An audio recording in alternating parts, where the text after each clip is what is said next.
امام غزالی حدیث لائے ہیں، ایک خاوند گھر سے نکلا ہے تو بیوی کو کہہ گیا ہے جب تک میں واپس نہ لوٹوں گھر سے نہ نکلنا۔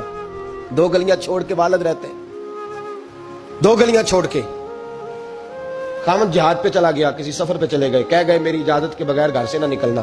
والد بیمار ہو گئے، خاتون حضور کی بارگاہ میں پیغام بھیجتی ہے، کہتی ہے یا رسول اللہ خاوند حکم دے گیا تھا گھر سے نہ نکلنا، والد بیمار ہے، کیا حکم ہے؟ نبی پاک نے فرمایا چاہے تو جا سکتی ہے پر خاوند کی اطاعت کرے گی تو اس کے لیے زیادہ بہتر ہو جائے گا۔ 2-4 دن کے بعد پھر پیغام بھیجتی ہے، کہتی ہے محبوبہ باپ شدید بیمار ہے، حکم کیا ہے؟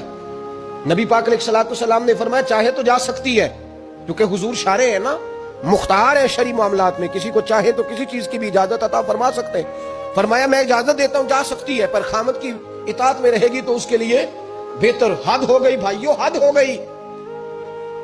عرض کرتی ہے حضور باپ انتقال کر گیا ہے، باپ انتقال کر گیا، بیٹی ہوں کیا کروں، رہ نہیں سکتی۔ حضور نے فرمایا میں اجازت دیتا ہوں چلی جائے پر خاوند کی فرما برداری کرے گی تو بہتر ہو جائے گا۔ صحابہ کہتے ہیں پہلے وہ پیغام بھیجتی تھی، جب باپ کا انتقال ہوا تو اس شام مصطفیٰ نے پیغام بھیجا، فرمایا پتہ کرو گئی تو نہیں، پتہ کرو گئی تو نہیں۔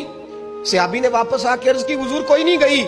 فرمایا جاؤ اسے جا کے میری طرف سے خوشخبری دے دو کہ تو نے اپنے خاوند کی فرما برداری کی ہے، رب کریم نے تجھے بھی بخش دیا ہے، تیرے باپ کی بھی بخشش فرما دی، تیرے اس عمل نے تیرے باپ کی بخشش کا سبب بنا دیا ہے۔